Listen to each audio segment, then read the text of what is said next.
Ostomy is a surgically created opening for passage of stool or urine. There are three types of ostomy: the ileostomy, the colostomy, and then the urostomy. But we don't really see urostomy here, so it's only ileostomy and ostomy. So when you receive a patient that has an ostomy, these are the equipment that we need to prepare. Although we don't really use everything at once because it varies upon which the patient needs. Okay, so first of all, we need a gauze that is wet with water and a dry gauze because that's the one that you clean the peristomal area. We need the bag. It's either a one piece like this or a two-piece bag where the burr and the pouch are separated. You're gonna need a measuring guide so you can measure the stoma because the stoma tends to change in size as the days pass by when the inflammation is already gone down. You're gonna need a powder and a sure prep, a stoma paste, and a ring, which is sometimes is optional, and a pair of scissors. Okay.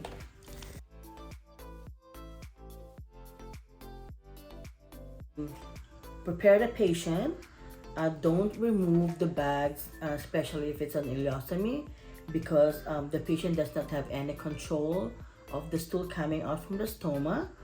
So it's gonna have a leakage and it's gonna be like a mess for them, and they don't want it. So we need these chocks to help protect the skin from the leakage.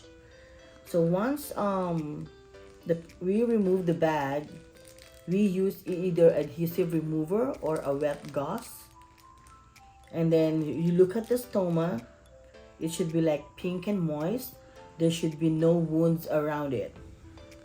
And then after you check it, we have to clean it. We have to clean it first with a wet, moistened gauze, and then pat it dry with a gauze.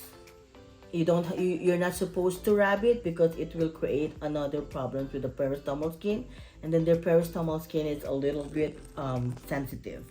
The stoma may bleed a little bit, but that's normal. Okay, so then you have to measure it because the measurement, at least you will have a baseline how big it the first time that you saw the stoma, and then the measurement you can use to trace the bag. The bag actually comes in two types: the one piece, which I said earlier, and a two-piece bag. And the burr has two types of appearance. We have a flat burr and a convex burr, which we use for some complicated appearance of the stomach. Okay, so now we measured the bag. Now it's on 35 mm. So you can use this measuring guide to cut it, or you can just look at this burr that has a measurement. It has 25, 32, 38, but not all stoma are perfectly round.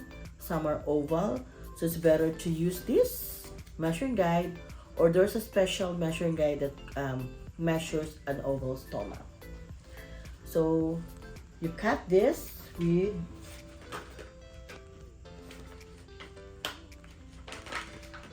a scissor. So once you trace it, then you trace it with a marker, and then you cut it according to the size that you trace. And by the way, different company have different type of products and different types of burr. Sometimes they have like a cut to fit, which is already ready, or this is which is the one that we use, or sometimes there is a pre-cut, or sometimes that there is like a moldable. So it depends on which company you use.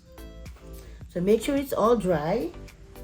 If the peristomal skin is intact, you just need a burr wipes so that it's gonna add protection and prevent moisture to be trapped. okay?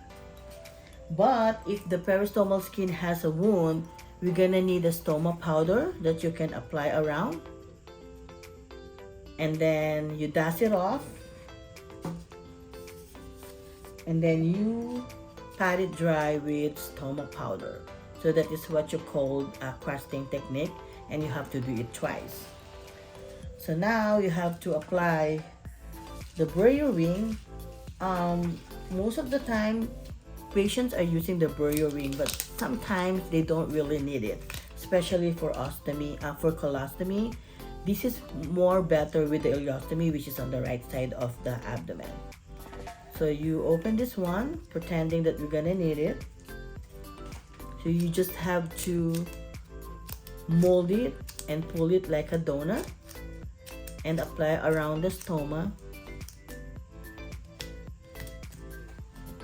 Make sure that it's very close to the stoma so the stool will not go under the Burrier ring. Then this is the appliance or the Burrier that goes to the skin. You just have to put it on. Oh wow, we did it perfectly. And then remove the tabs under it.